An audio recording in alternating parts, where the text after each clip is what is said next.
Là, vous avez en face de moi le cobra le plus venimeux d'Afrique, le cobra des forêts. Il est beau, hein?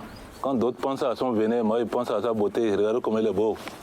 Les couleurs, c'est magnifique.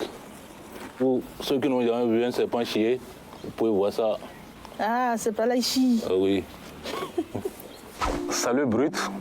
Ici, c'est De Gaulle Panda. Je vis et je parle avec les animaux sauvages, surtout les reptiles.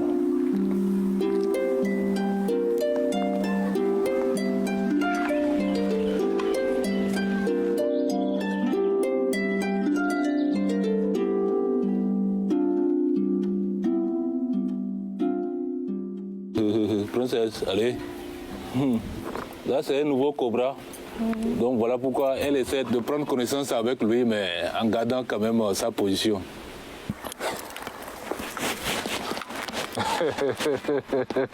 Jeu Bruto. Qu'est-ce qu'il y a ici? Ici, il y a le crocodile nain d'Afrique. Cette espèce de crocodile est en voie de disparition. Là, les gens l'ont retrouvé dans une rivière à 5 minutes de chez moi.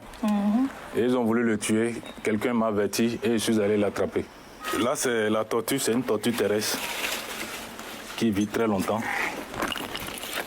Vous pouvez la voir. Elle se cache. Elle n'a pas peur, vous pouvez voir. Ah oui, elle sort sa tête. Elle sort. Une tortue qui a peur ne sort pas sa tête. Voilà.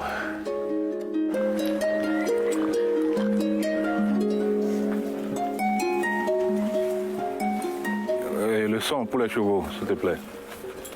Merci. Tous ces animaux, je les récupère lorsque les gens m'appellent et qu'ils retrouvent. Parce qu'aujourd'hui, l'homme est en train de... Les gens construisent partout, donc ils prennent l'habitation des animaux. Donc du coup, il y a ce conflit entre l'homme et l'animal.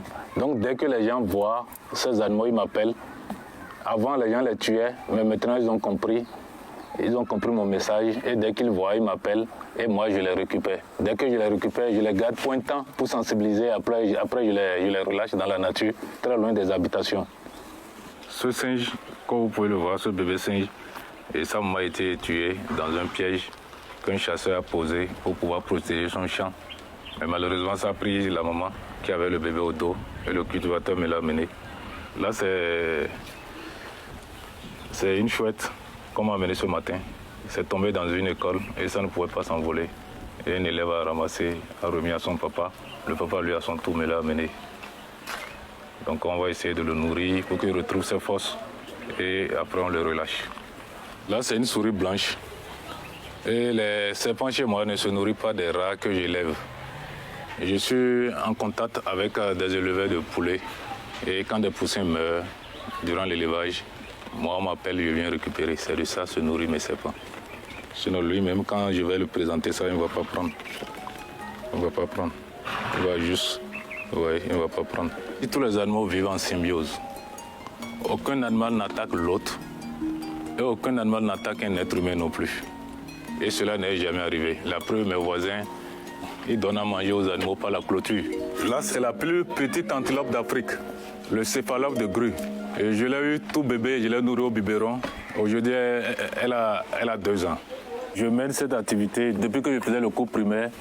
J'étais déjà en contact avec les animaux. Et malheureusement, l'être humain fait la guerre à la nature.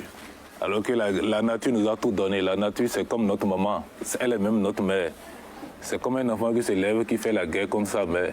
C'est une guerre dans laquelle c'est nous qui serons perdants. Si nous combattons la nature, c'est comme si nous nous combattons nous-mêmes.